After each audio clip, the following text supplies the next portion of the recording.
Good morning, everyone. Welcome to The Surge. It is so great for you to be here today. It's good to see you. We are kicking off a new message series called Familia Extensa. The big idea is that God puts people in our lives. And if you think about that for a minute, it's kind of an extraordinary thought. Uh, your family of origin was not an accident. That you were born in this time and in the place you were born to, the family of the parents you were born to, wasn't an accident. God ordained that thing before the beginning of time. Um, the places you've moved, the places you've lived, the people you've met along the way, a lot of those occurrences were not accidental. And looking at this idea through Scripture, I was really amazed at how many times it hit.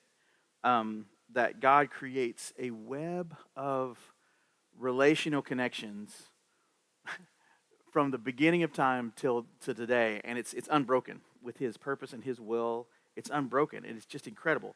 And so today we're going to talk about a little bit about the stranger and how we interface with strangers. We don't see people as projects ever, but God does create connections for us to connect them, and that's part of His purpose in the earth. It's really cool. So I was reminded of, there's a passage in Hebrews 13, I believe, where it says, be really nice to strangers that you don't know, because maybe hospitable, because you might be entertaining an angel unaware, right? And as you think about this idea in Genesis 18, Abraham is encountered by three strangers, two angels, and God Himself.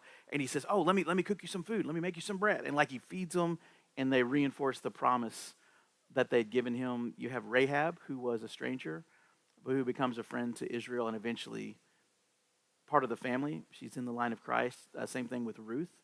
She's a stranger, but then she becomes a friend to Naomi, but then she becomes family, and she too is in the line that God chooses to bring us to Jesus Himself. So I just want to give you a quick story. I'm not going to read the whole thing. It's pretty long, but let me give you the short breakdown. There's a really cool story. As Abraham is getting very old, he wants to find a wife for his son, Isaac. So he calls his servant in, and he sends him out and says, okay, don't go to Manassas. Manassas is very scary. Go to the place where I grew up, right? And so he sends him out and says, I want you to find a wife for my son, Isaac. And he says, go out and do these very specific things. Come back when you have her, and if she's not willing to come, I release you from the promise and from the vow. But his servant goes out to the place where he's been sent, and he prays. He prays this really interesting prayer, and he says, God, let your will happen here in this place. Point me to the right person. And he goes to a place that was basically a watering hole. And so in an agricultural culture where there's basically, growing things and livestock, water was very important, especially in a more desert land. And so it was kind of a gathering place. It was a central location that everyone would come to. And one of the things that would happen is that in the cool of the day, people would show up and they would draw water from this well or the water source. And they had a trough there where they would water the livestock, but then they would also use the water for their daily needs. And so he came to the water source to see what he could see. And as he's praying over this interaction to come, he says, God, lead me to someone that will not only give me a drink, but will actually work to take care of my camels as well. And it seems like an interesting prayer. Before he even gets through with the prayer, Rebecca appears, who's very beautiful and who we know is going to be the one that's going to be the wife of Isaac. She shows up, and he says, oh, I'm so good to see you. Would you give me a drink? She gives him a drink, and then she notices that he's been traveling and that he has these camels and apparatus for travel. And she says, you know what, I'm not just going to get you a drink, but I'm going to get water for your camels as well. Now, you got to understand, this would have been a thing. So camels drink a lot of water. And even if they had topped off the day before, you're probably talking multiple trips with her big jar of water pouring into the trough, several hundred pounds of water in the best case. So she made several trips. This would have been a thing. She went above and beyond to connect with the servant. And then he said, he starts giving her jewelry and starts making overtures to, can I come meet your family? They meet the family, and he tells the full story at that point. I've been sent by Abraham. He's looking for a wife and a connection. And they said, okay, cool. And Rebecca says, I will go. So he goes back, and you have the child of promise now with the wife of promise, ordained by God. And that leads to, Jacob, that leads to, Jacob and Esau, that leads to Joseph, that leads to the 12 tribes of Israel, that leads to the nation of Israel, which eventually brings us to Christ. But the interesting thing about this story is that, again, it's this transition from stranger, the servant of Abraham and Rebekah, they're strangers. They meet, but it's this divine appointment. And the plan is for her to be not just be a stranger, but to become a friend, and not just be a friend, but become part of the family, and not just part of the family, but part of God's purpose in the earth. It's this extraordinary meeting that all kind of hinges on this moment of them talking. And so the idea that I wanted to talk about, and partly because I'm very bad at this game, anyone who's met me knows that I am small talk challenged. So it's like, I'm not very good at it. I can do it a little bit, but I'm really jealous of people who are great at meeting people, who are Mr. Mayor and can't just talk to anybody, and it's really easy for them to talk and connect. And so what I wanted to do is I wanted to talk about friends we haven't met yet today, to talk about this idea of meeting the stranger that might be a connection that can be good for us, that can be good for our lives, that can be good for our career, that can be good for our family, that can be good for God's purpose. And so I wanted to talk to Wadmar, who is way, way better at this than I am. God has really gifted him in this area, and just to ask him some questions about how do we meet the stranger? How do we be open to these divine appointments that God has given us? So I'll leave it to you. How do we start when we meet a stranger? Yeah, sure. Well, I think one of the things that was very encouraging about what you were saying is that usually, if God is in this, if God is in the middle of this, then it's going to work out. Like if it's a divine appointment, then God is going to do it. But as far as when we meet a stranger, I think there are some things that are helpful, some practical things that would be good to know going into this. And I think the first one is we should know how to do some small talk. I think. Come at me, bro. Yeah, yeah. I think small talk is it's like when you're going to the dentist, and if the dentist does not have any anesthetic and wants to do the procedure without anesthetic, that's going to be an issue. And so small talk is like the anesthetic for a dental procedure. Like it kind of smooths out the process. It kind of gives you a way in, so to speak. And so one of the ways that I think small talk is helpful, well, first of all, I guess we should probably define what small talk is, which is basically talking about things that are very mundane, like the weather, where are you from, what do you do, what's your occupation. And so these are some of the questions that I think people just shy away from because they seem boring. It's like, I don't want to talk about that. That's boring. And maybe it is, right? But I think if we master this small talk technique, then we can kind of bend the rules a little bit. Then we can kind of like get a little more creative and still be able to have these conversations. I remember when I was, taking some classes at Liberty, they had a late policy there. And, it was pretty standard. If you don't turn the assignments a week, if it's a week late, you get 10% deducted from your assignment. If it's 2 weeks late, 20%. If it's 3 weeks late, it's not acceptable. And if you don't turn anything in at all, then, you're pretty much done for, unless you turn in a, request form at the end of the semester, then you can still do it. I never went that far, but I did like to kind of, if I knew I needed a little more time, that I would turn in an assignment maybe a week late. It was going to have 10% deducted, but I knew I had to do a stellar job at this assignment, right? So the point I'm trying to make is that if we know how to sort of work the system, then we can be better. We can be better at it. So with small talk, say for example, you want to talk a little bit about where they're from, and you notice they're wearing boots, maybe some cowboy boots. You can be like, "Hey, you must be from Texas," and they might be like, "How'd you figure?" "Well, your boots. They're looking kind of cool. Are you from Texas?" They might not be from Texas. They might be from, I don't know, Wisconsin or something. But although they wear boots out there, but the point is, we're being observant based on like the circumstance, where they're from, those kind of questions, the weather, and we are kind of being a little more creative with it. So I think mastering small talk is kind of important. It just kind of helps you kind of get into some conversation.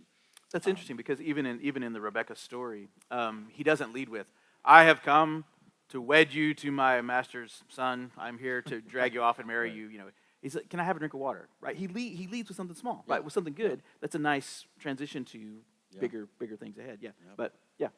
So Yeah. what else? Where do we go from there? I think I would say the next step is probably not so well known, or maybe not a good idea to some, but I would say embrace the awkwardness. Let's just embrace the awkwardness here. Yeah, you really have to kind of understand that it's part of the process. It really is. It's, when you're talking to a stranger, a lot of times they're on their phone. We live in a culture these days where people just don't really approach strangers anymore. It's kind of odd. Our dating culture is very much like online now. It's not as like old school as it used to be, and so there's going to be some awkwardness, and that's okay. That's just part of the process. Truth is, everybody wants to, like, mostly everybody wants to be approached. They want to talk to somebody. They don't want to be on their phone because we're created for a community. And so we in a way have to be the ones carrying that awkwardness into the next phase of the conversation, right? So you start small, then you just kind of embrace the awkwardness. It might be a little awkward, that's okay, and you just keep going. You just keep going. You might even make a joke about it. If you can get creative and do that, that's always good. So yeah, I would say that's super important. We have to kind of just take that as part of the process, embrace the awkwardness. Now, I do think that the next part is important too, which is being a good listener. I think being a good listener is really important. Some of us love to talk, and so I think it's good to be able to just stop talking, And obviously, I think we can probably spend a lot of time looking at some really elaborate ways of how to be a good listener. I think it's the easiest thing. I think, first of all, just don't talk. That's the first one. The second one is pay attention to what they're saying. Just pay attention to what the stranger might be telling you. It could be something deeply personal. It could be something about the weather, but just pay attention. That's all. And then the last one is contribute to the conversation.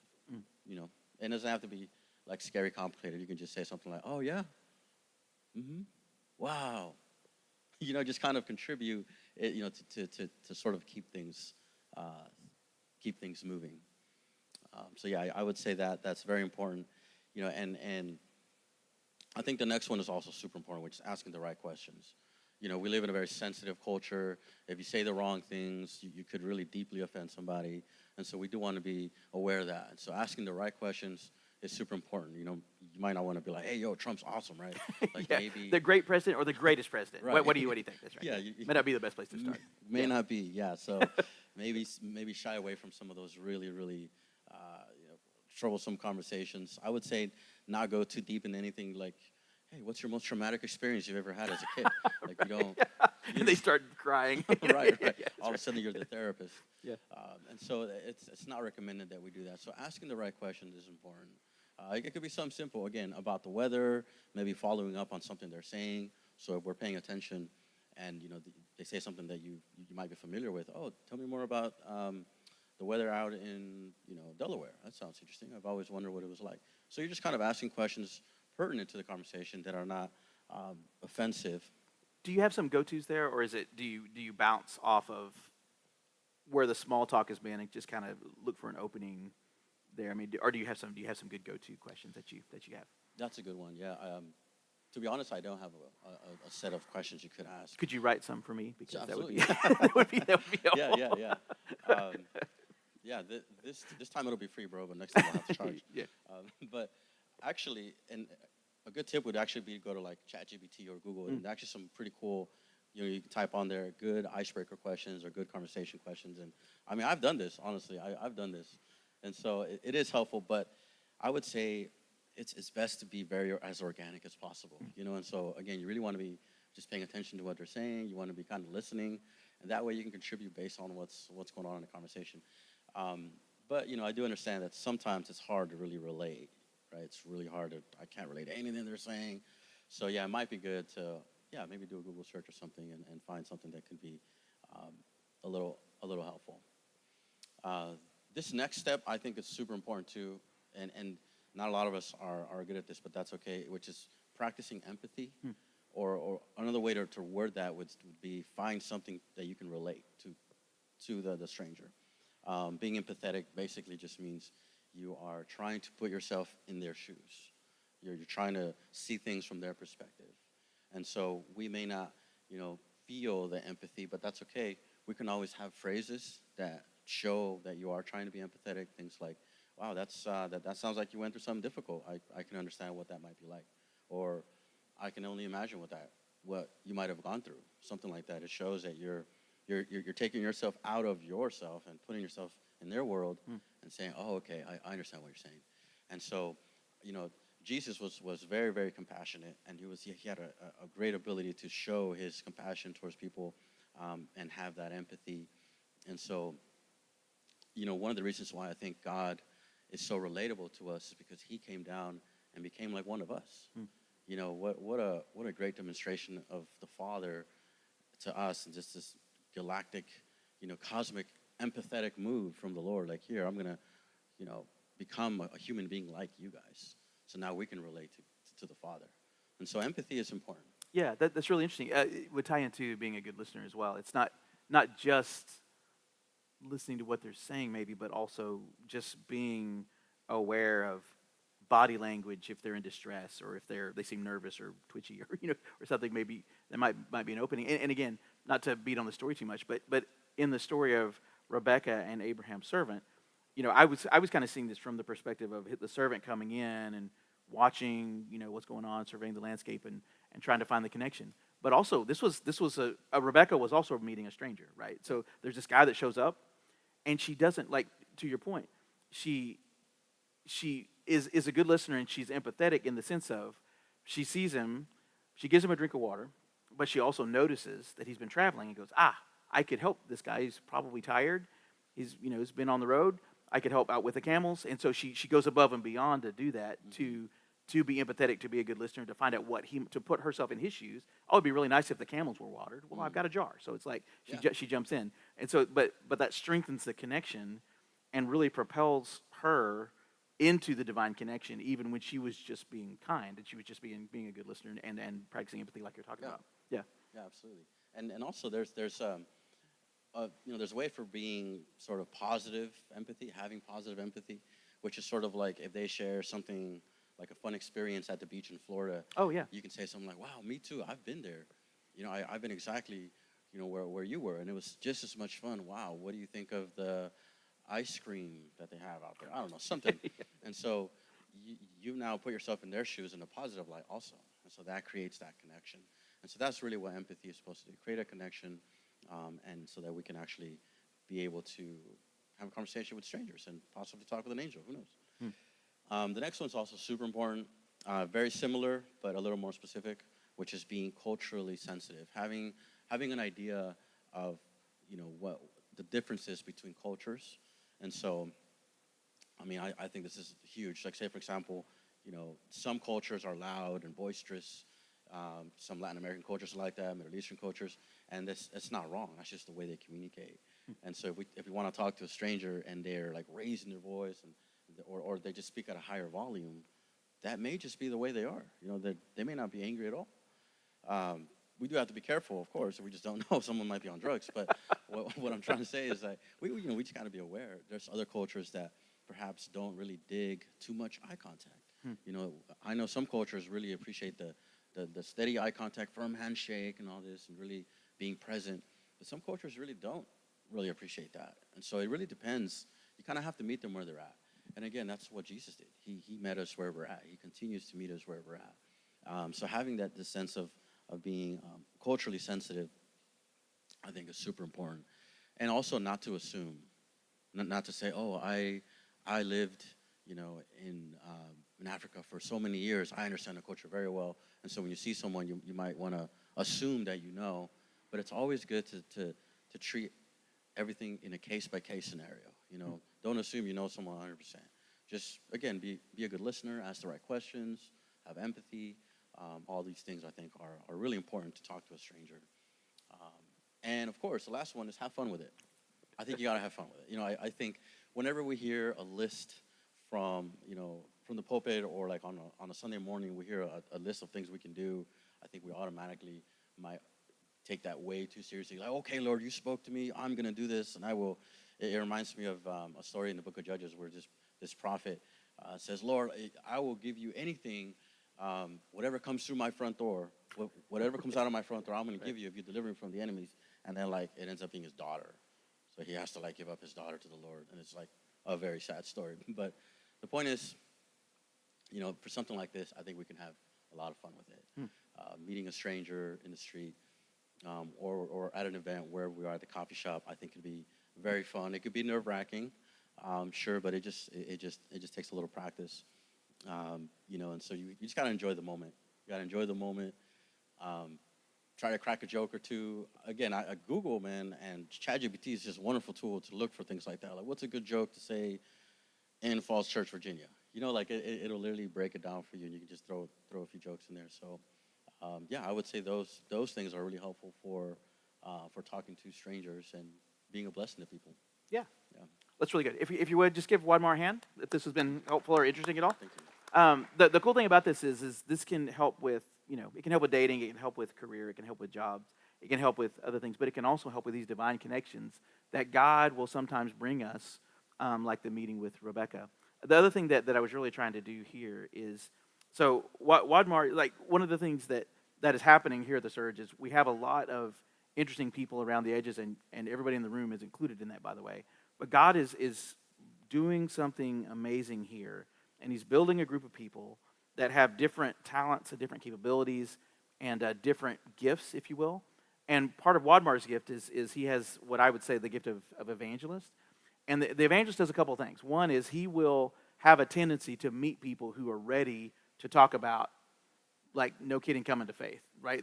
If you think of Philip meeting the Ethiopian eunuch on the road, he's reading the book of Isaiah and going, wow, this is really interesting. I don't quite understand this. And Philip says, do you know what you're reading? He goes, no. And he says, well, it's about Jesus. He goes, Jesus, who's that? He goes, oh, well, Jesus was this guy. He died for your sins. He goes, that's fantastic. It's like, can I get baptized right now?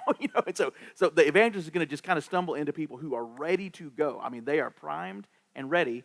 But the other role of an evangelist, Ephesians 4 tells us, that part of the role of an evangelist is to help the rest of us get better at making these kinds of connections. And so if these things have been helpful for you, it's just interesting. I asked Wadmar, he says, oh, yeah, here's 7 things off the top of my head. And he just starts rattling off these unbelievably helpful things in terms of talking to the stranger in a way that's not weird, that's not aggressive, that can actually be helpful in terms of talking to people. And I really appreciate your time and wisdom here. So as an evangelist, he's actually helping all of us do a little better in this regard. Not just for job and not just for career, but you never know. There might be a conversation we have that has deep implications for what God is doing in this generation and is part of his purpose in the earth. So thank you for that. And if you would, just let me pray, and we will cut you guys loose. Father, we just thank you for this day you've given us. Thank you for an interesting and odd service today. God, I pray that you would give us eyes to see this week people that we should talk to that we might normally ignore. God, give us the wisdom to see who we should engage with. God, give us connections that you want us to have.